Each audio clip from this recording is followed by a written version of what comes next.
नमस्ते गाइस।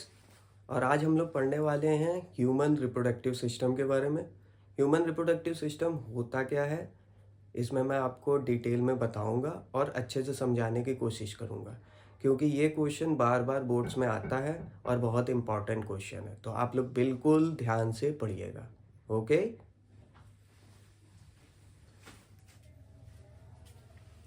तो चलिए पढ़ते हैं मेल रिप्रोडक्टिव सिस्टम। ठीक है, तो मेल रिप्रोडक्टिव सिस्टम जो होता है ये हमारा लोकेटेड कहाँ पे होता है? पेल्विस रीजन में।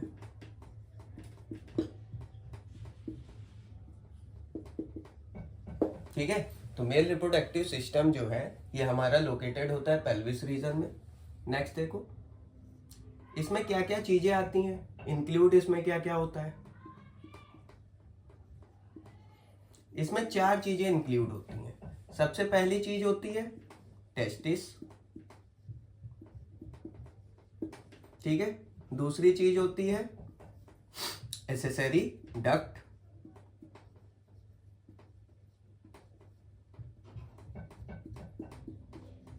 तीसरी चीज इसमें होती है एक्सेसरी ग्लैंड्स। और चौथी चीज इसमें होती है एक्सटर्नल जेनाइटेरिया।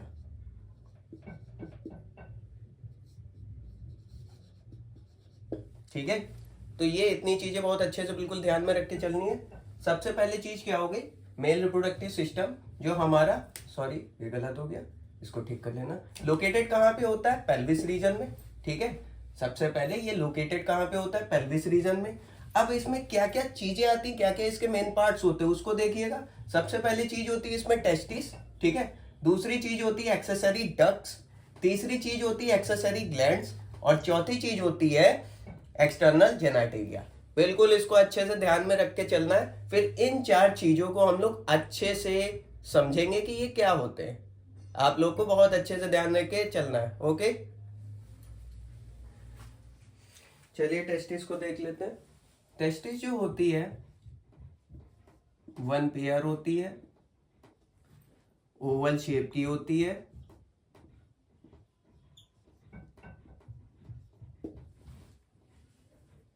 ओवल शेप होने के साथ ही ये एक पाउच में होती है, और उस पाउच को बोलते हैं स्क्रोटम। ठीक है, ये एक पाउच लाइक स्ट्रक्चर होता है जिसको क्या बोलते हैं? स्क्रोटम। अब स्क्रोटम का काम क्या होता है? स्क्रोटम का काम ये होता है कि मेंटेन करता है, मेंटेन लो टेम्परेचर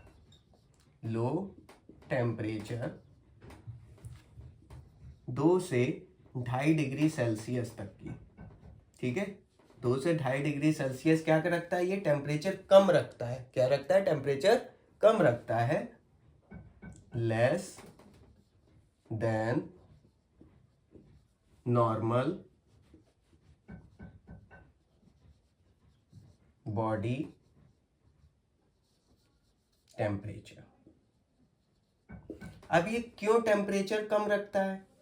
ये टेम्परेचर इसलिए कम रखता है for the formation of sperms. अब फॉर्मेशन ऑफ स्पर्म को बोलते हैं, इस प्रोसेस को बोलते हैं स्पर्म मैटोजेनेसिस।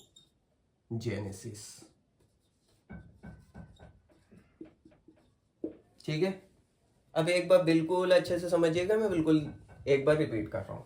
टेस्टिस जो होते हैं 1 पेयर के होते हैं, ओवल शेप के होते हैं, और ये एक पाउच में होते हैं, पाउच लाइक स्ट्रक्चर में होते हैं, जिनको बोलते हैं स्क्रोटम। ठीक है, और स्क्रोटम का वर्क क्या होता है, फंक्शन क्या है? ये क्या करता है? मेंटेन लो टेम्परेचर 2 से 2.5 degree Celsius less than normal body temperature. यानी ये हमारा जो नॉर्मल बॉडी टेम्परेचर है उससे 2 से 2.5 डिग्री सेल्सियस टेम्परेचर को कम रखता है। और कम क्यों रखता है? कम इसलिए रखता है for the formation of sperms, sperms की फॉर्मेशन के लिए। और स्पर्म की फॉर्मेशन को बोलते हैं, उस प्रोसेस को बोलते हैं स्पर्मेटोजेनेसिस बोलते हैं। क्या बोलते हैं? स्पर्मेटोजेनेसिस। एक बार जल्दी से रिपीट करिएगा। टेस्टिस 1 पेयर होते हैं, ओवल शेप के होते हैं और एक पाउच में होते हैं, पाउच लाइक स्ट्रक्चर में होते हैं, जिसको स्कॉटम बोलते हैं। मेंटेन लो टेम्परेचर 2 से 2.5 degree Celsius less than normal body temperature. और ये टेम्परेचर क्यों मेंटेन करता है? क्योंकि for the formation of the sperm, और उसी प्रोसेस को बोलते हैं स्पर्मेटोजेनेसिस। ओके, समझ में आया आप लोगों को? एक बार हम लोग टेस्टिस का स्ट्रक्चर भी देख लेते हैं। ये टेस्टिस का स्ट्रक्चर बना हुआ है, ठीक है। अब इसमें ये जो छोटे छोटे से कंपार्टमेंट दिख रहे हैं, इन कंपार्टमेंट्स को बोलते हैं टेस्टिकुलर लोब्यूल। क्या बोलते हैं? Testicular lobule. और ये कितने होते हैं नंबर्स में? 250 होते हैं। 250 कंपार्टमेंट्स होते हैं। तो जो ये टेस्टिस दिख रहा है, इसमें ये छोटे छोटे से कंपार्टमेंट होते हैं। इन कंपार्टमेंट को बोलते हैं टेस्टिकुलर लोब्यूल। और ये कितने होते हैं? 250 होते हैं ईच टेस्टिस में। ओके, फिर उसके बाद में इस टेस्टिस में और क्या हमें मिलता है? सेकेंड चीज होती है, इसमें छोटे छोटे से वेसिकल्स होते हैं, ठीक है, पाइप्स पड़ी होती हैं, जिनको बोलते हैं सेमनीफेरस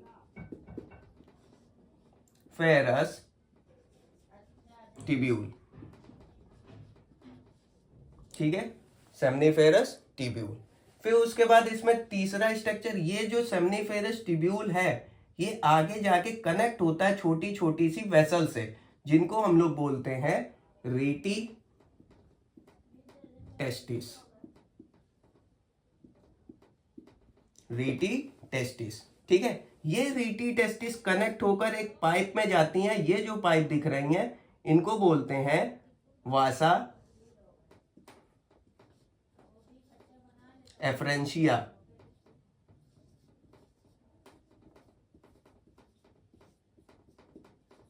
ठीक है, वासा एफरेंशिया। फिर उसके बाद ये वासा एफरेंशिया जाके एक हाईली क्वाइल्ड स्ट्रक्चर में जाके मिलती है, जिसको बोलते हैं एपिडाइडाइमिस। क्या बोलते हैं? एपिडाइडाइमिस। फिर उसके बाद ये एपिडाइडाइमिस बाद में एक वेसल बनती है, एक डक बनती है, जिसको क्या बोलते हैं? वासा डिफरेंस।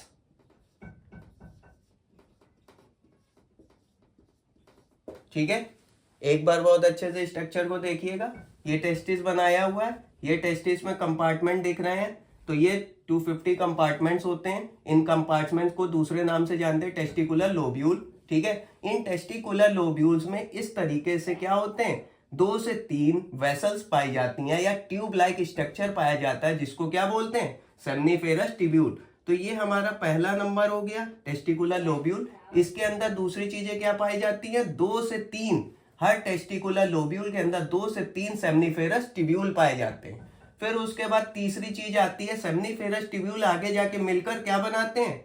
रीटी टेस्टिस बनाते हैं। क्या बनाते हैं? रीटी टेस्टिस बनाते हैं। अब ये डक्ट आगे जाकर क्या बनाती है? रीटी टेस्टिस जो होते हैं ज्वाइन होके क्या बनाते हैं? रीटी टेस्टिस आगे ज्वाइन होके बनाते हैं वासा एफरेंशिया। क्या बनाते हैं? वासा, सॉरी, 4, ये 4 नंबर है, इसको अच्छे से डाल लीजिएगा, वासा एफरेंशिया। अब ये वासा एफरेंशिया आगे जाकर बनाती है एपिडाइडाइमिस। क्या बनाती है? एपिडाइडाइमिस। और एपिडाइडाइमिस ये जो होती है, उसके आगे आके ये आखिरी में क्या बनाती है? वासा एफरेंशिया। ये 6 नंबर है, अच्छे से डाल लीजिएगा। ओके, वासा डिफरेंस, सॉरी। ठीक है, एक बार और समझिएगा। सबसे पहले ये कंपार्टमेंट हो गए, और इन कंपार्टमेंट में क्या पाया जा रहा है? Testicular lobule. इन्हीं कंपार्टमेंट को टेस्टिकुलर लोब्यूल बोलते हैं। 250 होते हैं, सबसे पहला नंबर ये 250 होते हैं। फिर उसके बाद इनके अंदर पाए जाते हैं सेमनीफेरस टिब्यूल। सेमनीफेरस टिब्यूल के बाद में सेमनीफेरस टिब्यूल मिलके आगे क्या बनाते हैं? Rete testis. रीटी टेस्टिस जो है आगे जाके क्या बनाते हैं? वासा एफरेंशिया। ये वासा एफरेंशिया। वासा एफरेंशिया के बाद ये हो गया एपिडाइडाइमिस, ये एपिडाइडाइमिस, और उसके एंड में क्या बनाते हैं? वासा डिफरेंस। इतना आया आप लोगों को समझ में? हाँ, बाकी हम लोग नेक्स्ट पढ़ते हैं कि क्या है हमारा टॉपिक। ठीक है, ठीक है। अब हम लोग आगे का देखते हैं। जो मैंने आपको टेस्टिस में बताए थे 250 कंपार्टमेंट्स होते हैं। ठीक है, कितने कंपार्टमेंट्स? 250 कंपार्टमेंट्स। तो 250 कंपार्टमेंट्स को हम लोग क्या बोलते हैं? ये जो कंपार्टमेंट होते हैं उनको हम लोग बोलते हैं टेस्टिकुलर लोब्यूल। ठीक है, टेस्टिकुलर लोब्यूल बोलते हैं। और इन टेस्टिकुलर लोब्यूल में, ठीक है, इसमें पाए जाते हैं सेमिनिफेरस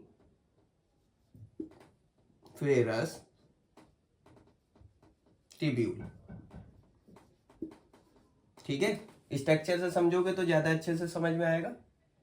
तो ये रहा हम लोग का टेस्टिस। ठीक है, अब इस टेस्टिस में ये जो कंपार्टमेंट पाए जा रहे हैं, इन कंपार्टमेंट ये कितने होते हैं? 250 कंपार्टमेंट्स होते हैं। इन्हीं कंपार्टमेंट को हम लोग टेस्टिकुलर लोब्यूल बोलते हैं। इन टेस्टिकुलर लोब्यूल के अंदर ये हमारे क्या पाए जा रहे हैं?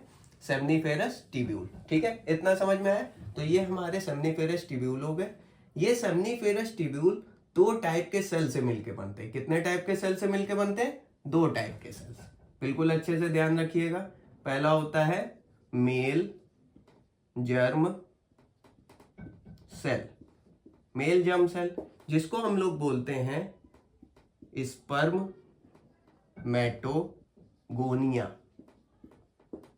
क्या बोलते हैं? स्पर्मेटोगोनिया। ठीक है, ये क्या करेगा? जो मेल जर्म सेल होगा ये बनाएगा आगे जाके स्पर्म्स। ठीक है, मेल जर्म सेल का क्या काम है? स्पर्म को बनाना। वहीं इसका जो दूसरा सेल है, ठीक है, 2 टाइप के सेल पाए जा रहे थे, जिसमें पहला सेल हो गया मेल जर्म सेल और दूसरा सेल हो गया सेर्टोली सेल।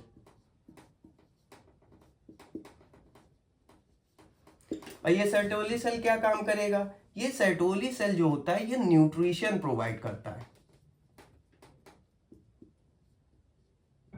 न्यूट्रिशन प्रोवाइड करता है। किसको न्यूट्रिशन प्रोवाइड करता है? जो स्पर्म बनते हैं उन स्पर्म को ये क्या करता है? न्यूट्रिशन प्रोवाइड करता है। ठीक है, तो फिर से समझना, जो हमारे कंपार्टमेंट है टेस्टिस में 250, उन कंपार्टमेंट्स को टेस्टिकुलर लोब्यूल कहते हैं। टेस्टिकुलर लोब्यूल में सेमनीफेरस टिब्यूल्स होते हैं। ठीक है, और कितने होते हैं? 2 से 3 सेमनीफेरस टिब्यूल्स होते हैं। और ये सेमनीफेरस टिब्यूल में 2 टाइप के सेल्स पाए जाते हैं, पहला मेल जर्म सेल और दूसरा Sertoli cell. Male germ cell का दूसरा नाम स्पर्मेटोगोनिया, ये बनाएगा स्पर्म को, और दूसरा है सेर्टोली सेल्स, ये बनाएगा न्यूट्रिशन। ये न्यूट्रिशन किसको प्रोवाइड करने के लिए होता है? स्पर्म्स को प्रोवाइड करने के लिए। अब देखो आगे, अब जो ये सेमनीफेरस टिब्यूल तो है, लेकिन इन सेमनीफेरस टिब्यूल के बीच बीच में स्पेसेस होते हैं। इस स्पेस को बोलते हैं इंटरस्टिशियल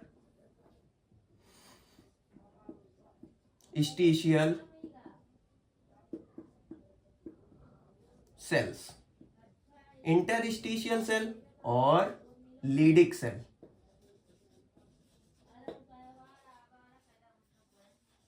ठीक है, इंटरस्टिशियल सेल और लीडिक सेल। अब ये इंटरस्टिशियल सेल और लीडिक सेल का क्या काम होता है? ये जो होता है इंटरस्टिशियल सेल और लीडिक सेल, इनका काम होता है सेक्स हार्मोन बनाना, जिसको क्या बोलते हैं? ये बनाते हैं हार्मोन। ठीक है, और कौन सा हार्मोन बनाते हैं? एंड्रोजन।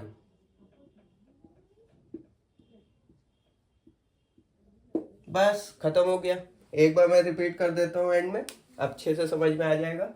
जो हमारे कंपार्टमेंट्स होते हैं टेस्टिस में 250 होते हैं। उन 250 कंपार्टमेंट्स को टेस्टिकुलर लोब्यूल बोलते हैं। हर एक टेस्टिकुलर लोब्यूल में 2 से 3 सेमनीफेरस टिब्यूल होते हैं। ये सेमनीफेरस टिब्यूल में 2 टाइप के सेल्स पाए जाते हैं, मेल जर्म सेल जिसको स्पर्मेटोगोनिया बोलते हैं, सेर्टोली सेल जो न्यूट्रिशन प्रोवाइड करता है। किसको प्रोवाइड करता है? स्पर्म को। और ये स्पर्म कौन बनाता है? Male germ cell. ठीक है, फिर उसके बाद आ जाते हैं कि इनके बीच में जो सेमनीफेरस टिब्यूल है, इनके बीच में एक खाली स्पेस होता है। वो स्पेस या 2 सेमनीफेरस टिब्यूल के बीच का जो स्पेस होता है उसको बोलते हैं इंटरस्टिशियल स्पेस। क्या बोलते हैं? Interstitial space. और उस इंटरस्टिशियल स्पेस में पाए जाते हैं इंटरस्टिशियल सेल्स। ठीक है, इनके बीच में इंटरस्टिशियल स्पेस होता है जिसके अंदर पाए जाते हैं इंटरस्टिशियल सेल, और क्या बोलते हैं? लीडिक सेल बोलते हैं। लीडिंग सेल जो होते हैं ये काम क्या करते हैं, हार्मोन को रिलीज करते हैं, और उस हार्मोन का नाम क्या है, एंड्रोजन है। ठीक है, अब इसमें एंड्रोजन का क्या वर्क है ये मैं आपको नेक्स्ट टॉपिक में क्लियर करूंगा। ओके, इतना आया समझ में? ठीक है, तो अब हम लोग पढ़ेंगे एक्सेसरी डक्ट्स। अब एक्सेसरी डक्ट्स मैं आप लोगों को एक बार बता चुका हूं, लेकिन फिर से एक बार रिपीट कर देता हूं। एक्सेसरी डक्ट्स में क्या क्या आती हैं, ये वो ग्लैंड्स होती हैं जो स्पर्म को ट्रांसपोर्ट करने में मदद करती हैं। कहाँ से, टेस्टिस से लेकर यूरेथ्रा तक की। ओके, इतना समझ में आया? तो एक्सेसरी डक्ट्स में सबसे पहले कौन सी डक्ट आती है, रीटी टेस्टिस। Rete testis.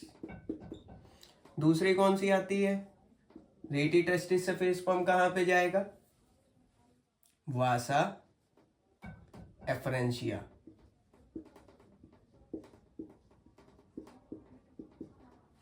फिर तीसरी एपिडाइडाइमिस।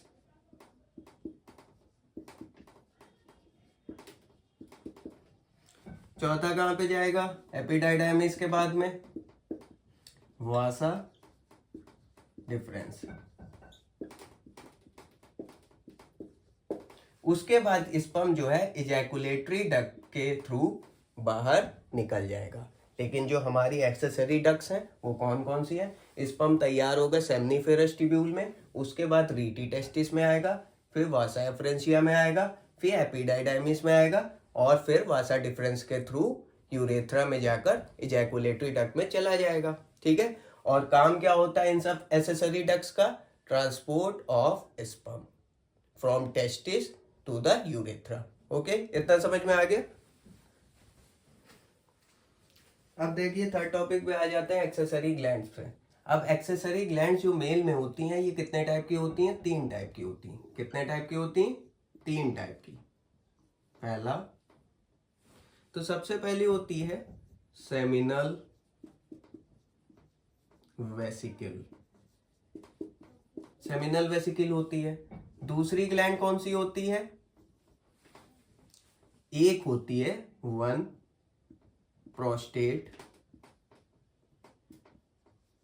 एक प्रोस्टेट ग्लैंड होती है।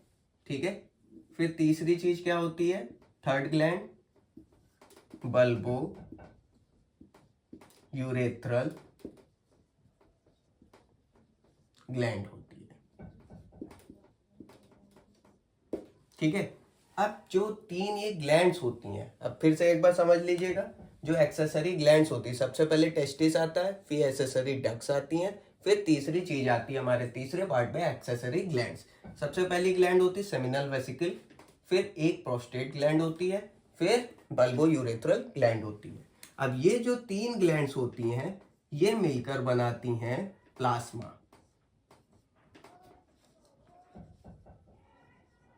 ठीक है, ये तीनों मिलकर क्या बनाती हैं, प्लाज्मा बनाती हैं। और इसमें स्पर्म जो होता है वो मैच्योर होता है। ठीक है, इसमें स्पर्म क्या होता है, मैच्योर होता है। और ये जो प्लाज्मा होता है ये रिच होता है, रिच इन फ्रक्टोज। इस प्लाज्मा में फ्रक्टोज हमें मिलता है, प्लस कैल्शियम मिलता है, और उसी के साथ में एंजाइम्स भी मिलते हैं। ठीक है, और जो बल्बो यूरेथ्रल ग्लैंड है ये क्या काम करती है, बल्बो यूरेथ्रल ग्लैंड का काम क्या है, लुब्रिकेशन करना।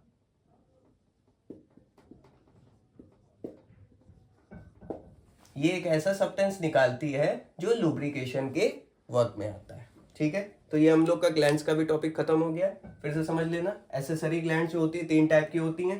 पहली सेमिनल वेसिकल होती है, एक प्रोस्टेट ग्लैंड होती है, एक बल्बो यूरेथ्रल ग्लैंड होती है। बल्बो यूरेथ्रल ग्लैंड का क्या काम होता है, ल्यूब निकालना, जो लुब्रिकेशन में काम आता है। ठीक है, और ये तीनों ग्लैंड मिलकर प्लाज्मा बनाती हैं। ठीक है, वो प्लाज्मा किसमें होता है, रिच होता है, यानी उसमें क्या ज्यादातर चीजें पाई जाती है, फ्रक्टोज पाया जाता है, कैल्शियम पाया जाता है, और एंजाइम्स पाया जाता है। इसमें जाकर स्पर्म, इस प्लाज्मा में जाकर स्पर्म मैच्योर हो जाता है पूरी तरीके से। ओके, इतना समझ में आया आप लोगों को?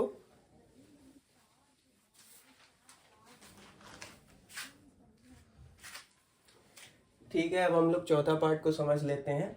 फोर्थ पार्ट, अभी तक के हमने 4 पार्ट पढ़े हैं, यानी कि चौथा पढ़ने वाले हैं। फर्स्ट पार्ट था हमारा टेस्टिस, सेकंड पार्ट था हमारा एसेसरी डक्ट, थर्ड पार्ट था accessory gland and fourth part है हम लोग का एक्सटर्नल जेनाइटेलिया। फोर्थ पार्ट में हम पढ़ेंगे जो हमारा एक्सटर्नल जेनाइटेलिया होता है, इसमें आता है penis. Penis is the male external genitalia. ये एक स्पेशल टिश्यू का बना होता है और इसका काम क्या है, erection of penis and to facilitate insemination, ये इसका वर्क है। इसको अच्छे से याद कर लीजिएगा और अच्छे से ध्यान कर लीजिएगा, ठीक है। होप आपको ये चीज़ समझ में आई होगी और बाकी बोर्ड्स के लिए अच्छे से प्रिपरेशन करते रहें। Thank you.